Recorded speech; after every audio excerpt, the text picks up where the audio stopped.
Ma petite amie a hurlé, fous le camp. Je n'arrive pas à croire que tu abordes le sujet du mariage, après 5 ans de relation. J'ai simplement répondu, message reçu.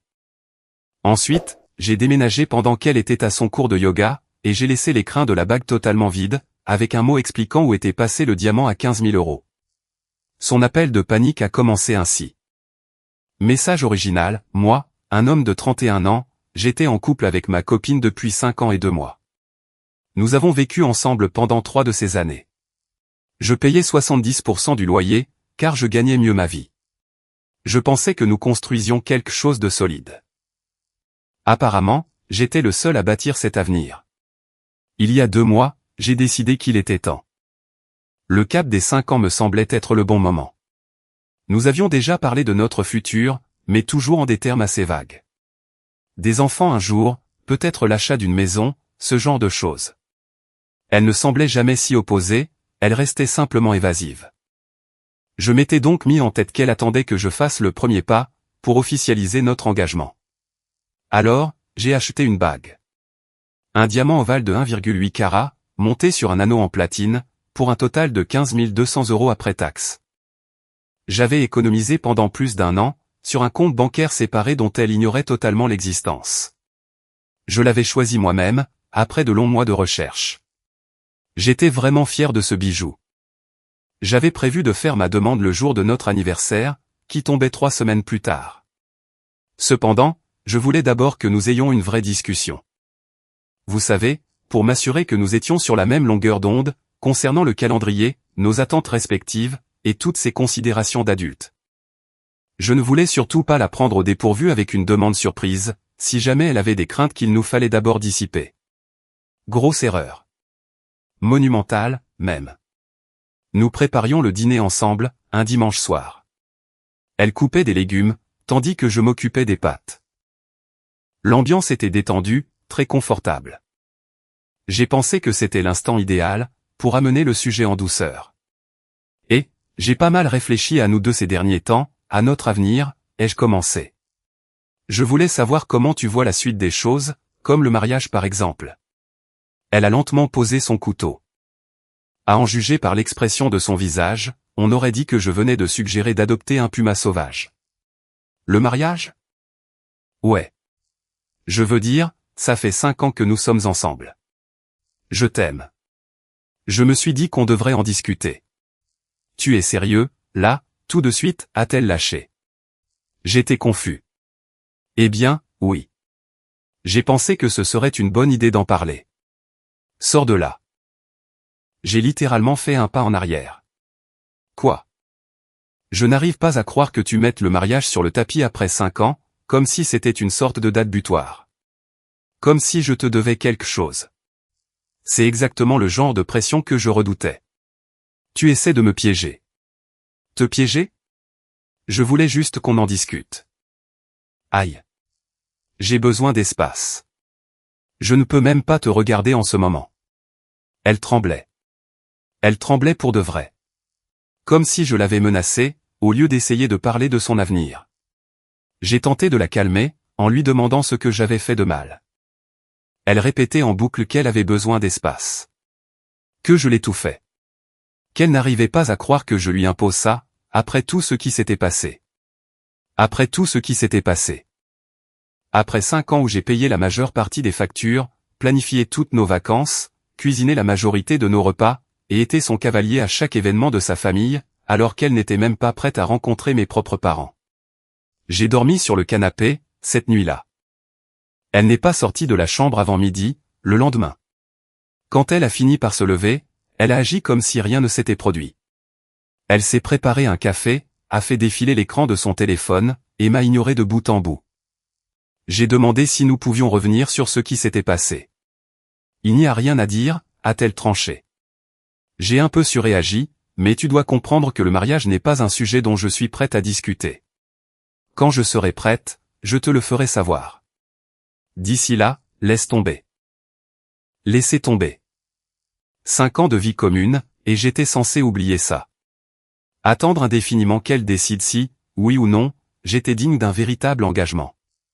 Quelque chose a fait un déclic dans ma tête. Ou peut-être que quelque chose s'est brisé. Difficile à dire. D'accord, ai-je répondu. Message reçu. Elle a eu l'air satisfaite, et est retournée à son téléphone. Je suis parti travailler, mais j'ai commencé à élaborer mon plan.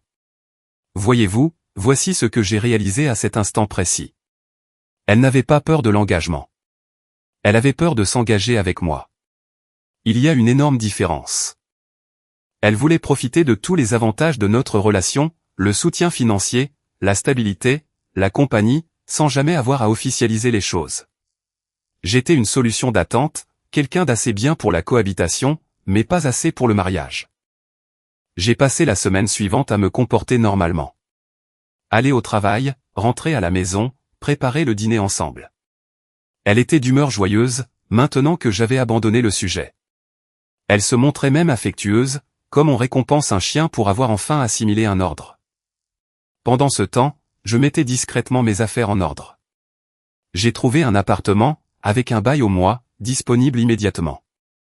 J'ai signé les papiers le mardi. J'ai loué un petit garde-meuble, et j'ai commencé à déménager mes affaires progressivement. Un carton par-ci, un carton par-là. Elle n'a rien remarqué. Elle ne remarquait presque jamais ce que je faisais, à moins que cela ne lui profite directement. Le jeudi, j'ai ramené la bague chez le bijoutier. Ils appliquaient une politique de retour sous 30 jours, et j'en étais au 22e. Remboursement intégral, 15 200 € de retour sur mon compte bancaire.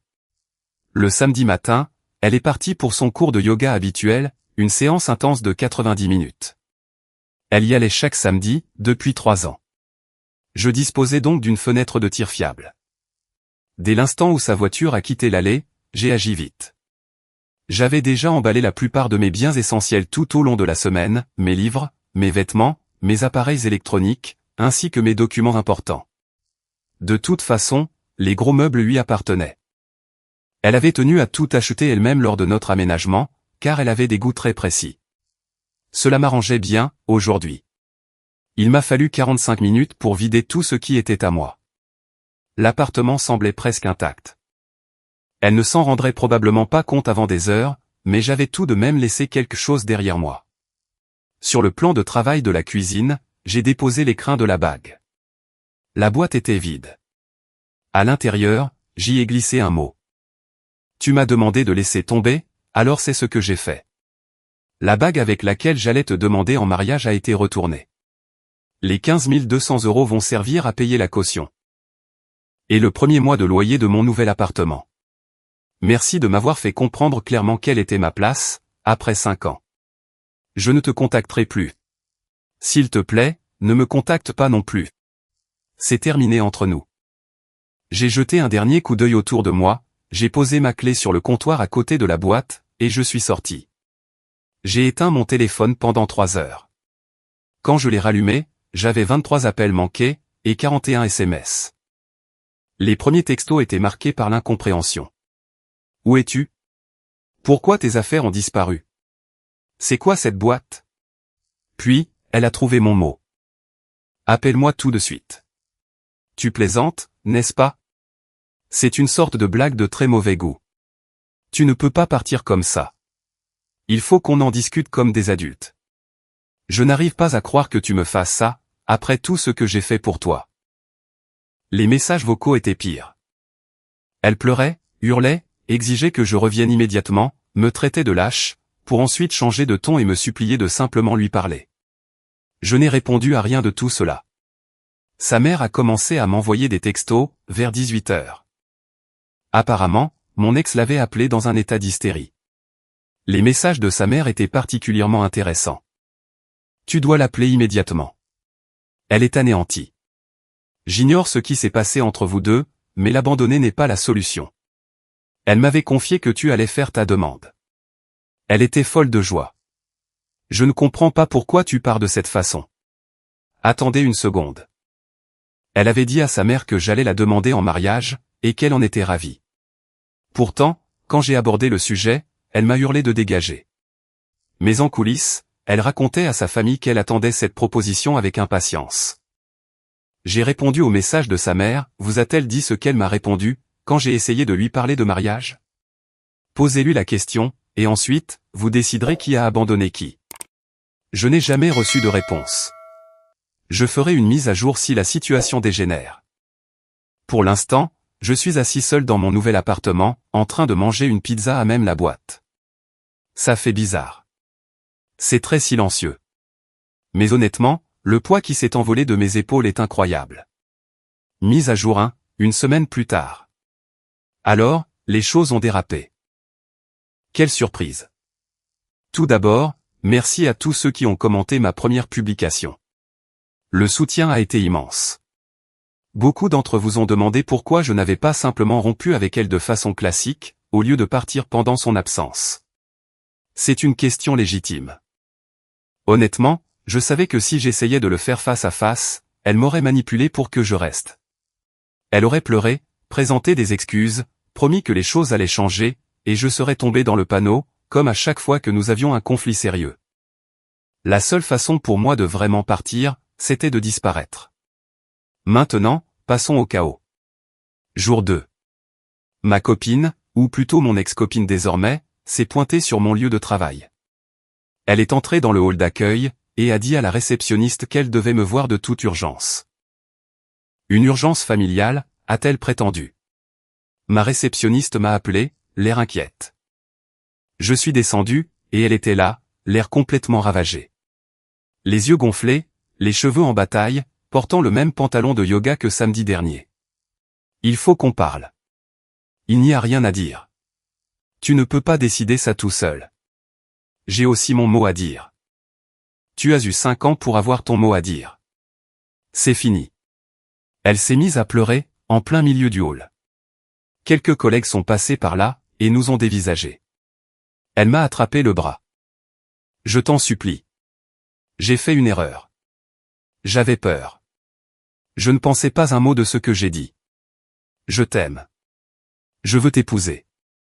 Tu m'as littéralement hurlé de dégager, quand j'ai prononcé le mot mariage. Tu m'as dit que je t'étouffais.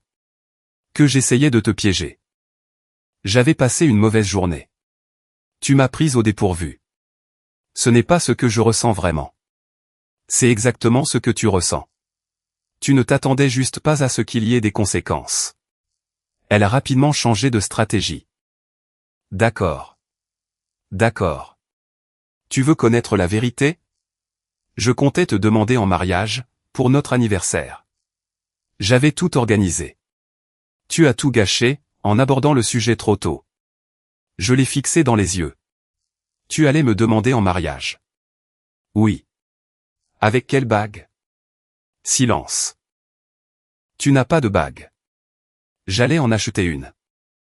Avec quel argent? J'ai vu ton compte épargne. Tu as claqué 400 balles pour une veste, le mois dernier. Elle n'a rien su répondre à cela. La sécurité s'est approchée, et lui a poliment demandé de quitter les lieux.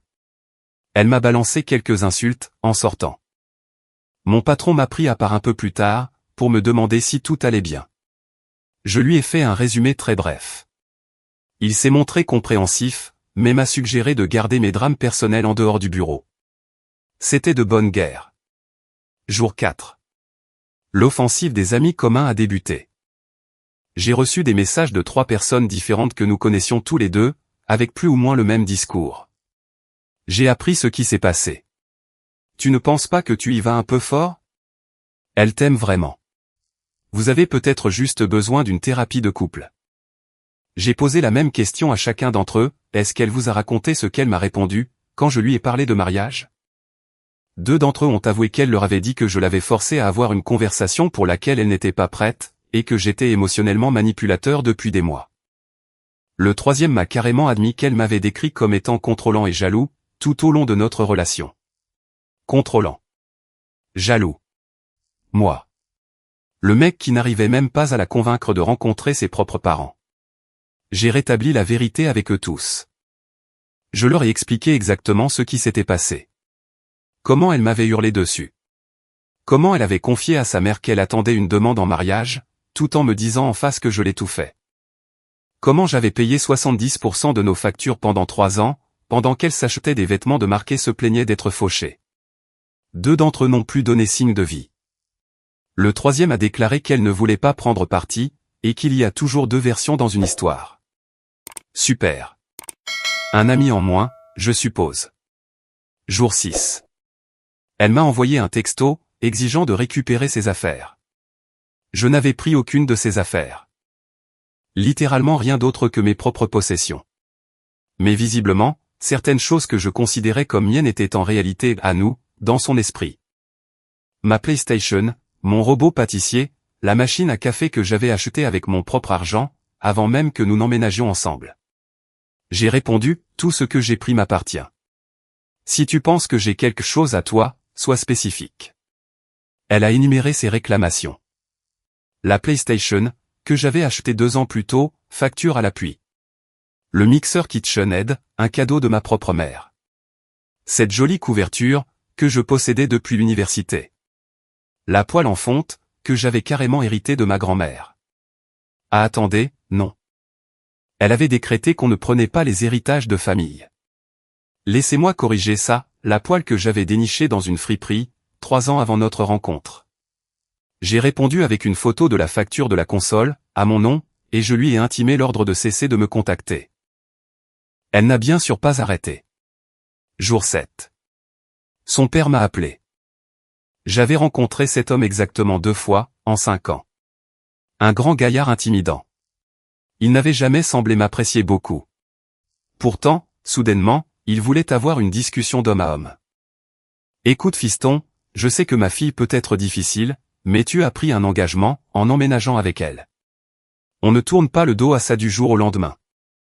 Avec tout mon respect, monsieur, j'ai essayé de prendre un engagement bien plus grand. Elle m'a hurlé dessus, et m'a ordonné de partir. Alors, je suis parti définitivement. Elle ne le pensait pas comme ça. Elle souffre d'anxiété. Tu sais comment elle est? Non, je ne savais pas comment elle était. C'est précisément pour ça que je suis parti. Il a gardé le silence un instant. Elle pensait vraiment que tu allais faire ta demande, pourtant. Elle l'avait dit à tout le monde. Alors pourquoi a-t-elle réagi de cette manière, quand j'ai abordé le sujet?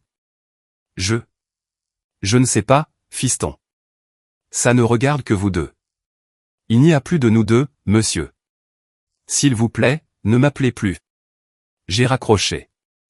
Il n'a pas rappelé. Mais voici la chose qui me ronge, au fond. Elle avait dit à tout le monde que j'allais lui demander sa main.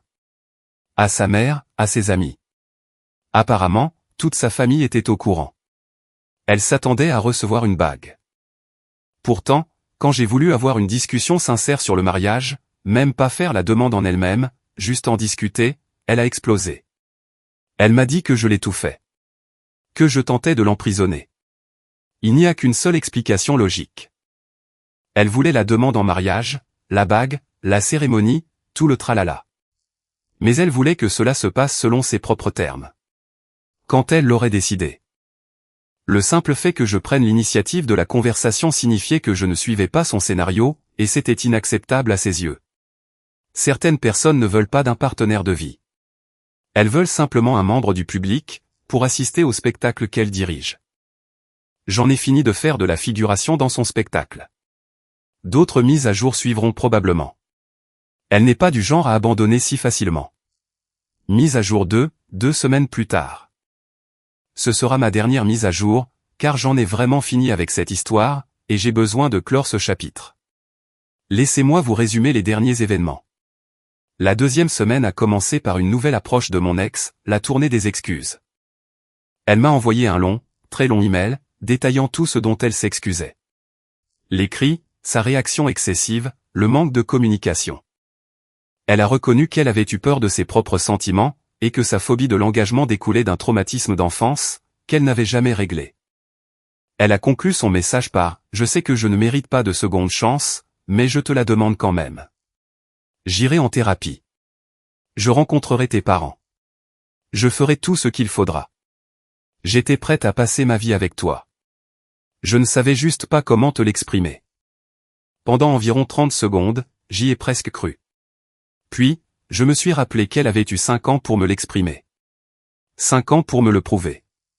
Au lieu de cela, elle m'avait hurlé dessus dans la cuisine, et m'avait dit que je l'étouffais. Je n'ai pas répondu au courriel. Elle a très mal pris mon silence. Le 3e jour de cette 2e semaine, elle a débarqué à mon immeuble. Je ne sais toujours pas comment elle a obtenu mon adresse. Peut-être m'a-t-elle suivi depuis le travail. Peut-être a-t-elle payé quelqu'un pour me localiser. Quoi qu'il en soit, elle a sonné à mon interphone, un mardi soir, à 22h. Je t'en prie, juste 5 minutes. J'ai besoin de te voir. J'ai failli ne pas répondre, mais je me suis dit que si je l'ignorais, elle continuerait de revenir à la charge.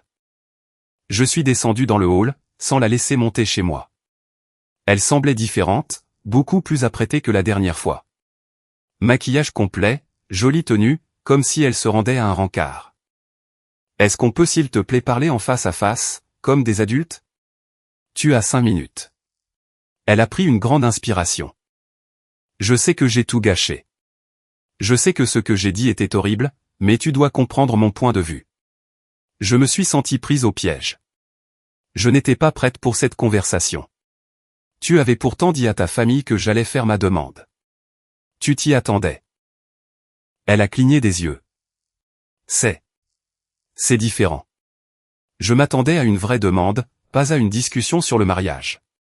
Tu as enlevé tout le romantisme de la chose. Tu as donné l'impression que c'était une négociation commerciale. J'ai laissé ces mots faire leur chemin dans mon esprit. Donc, si je comprends bien. Si j'avais simplement fait ma demande en mariage, sans en discuter au préalable, tu aurais dit oui. Oui, c'est exactement ce que je suis en train de te dire.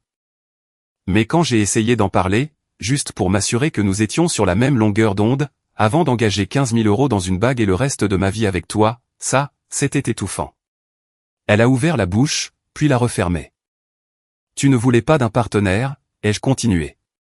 Tu voulais une représentation théâtrale. Tu voulais que je lise dans tes pensées, que je suive ton script à la lettre, et que je ne m'écarte jamais, au grand jamais, de la version fantasmée que tu avais prévue. Ce n'est pas juste. Tu m'as hurlé de dégager, parce que j'essayais de communiquer comme un adulte. Et maintenant, tu m'affirmes que tu aurais accepté une demande officielle. Tu t'écoutes parler, au moins.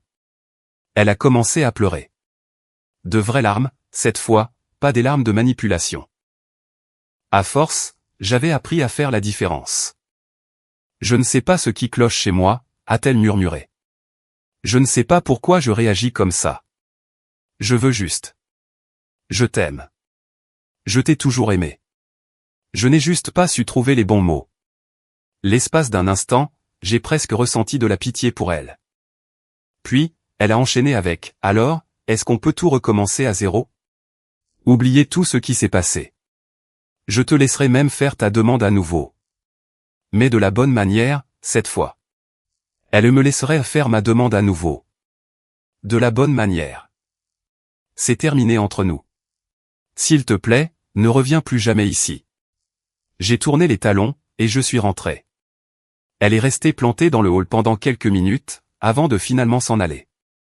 Les caméras de sécurité m'ont confirmé qu'elle était bien partie, vers 22h45. La 3e semaine a pris une tournure intéressante. Vous vous souvenez qu'elle avait parlé de la demande à tout le monde?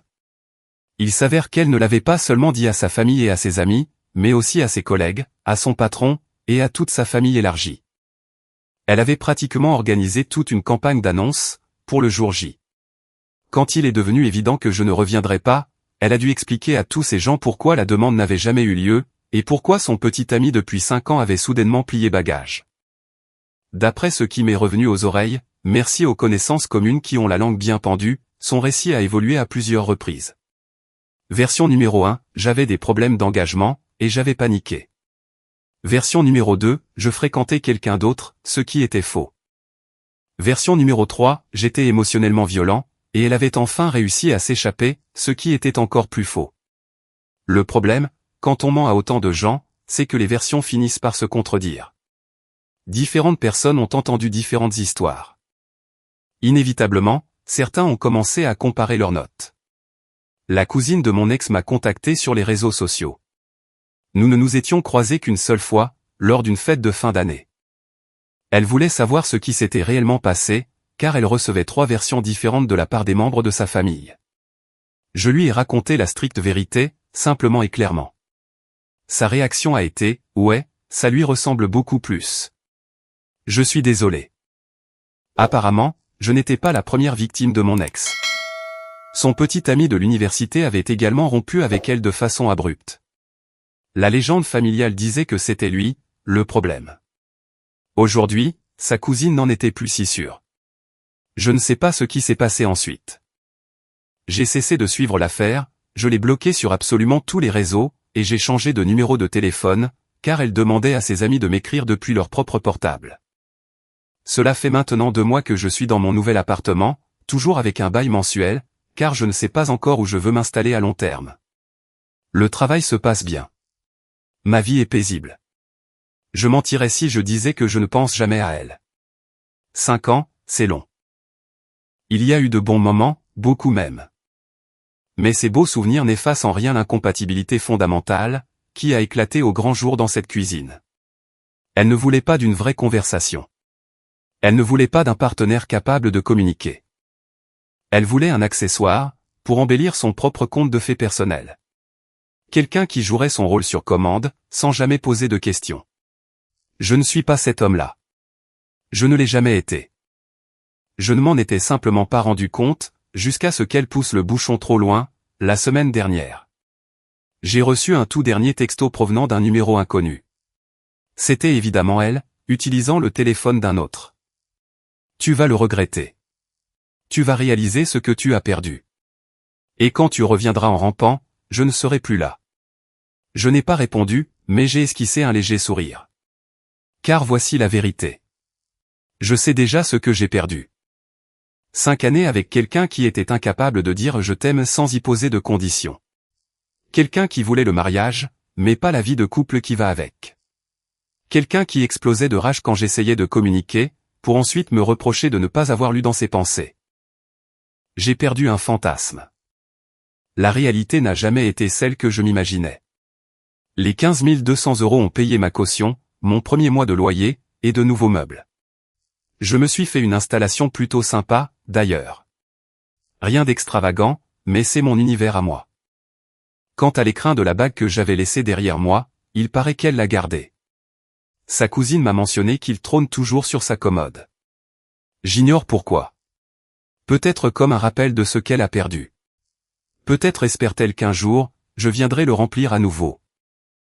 Cela n'arrivera pas. Certaines portes, une fois fermées, doivent le rester pour de bon. Merci de m'avoir lu.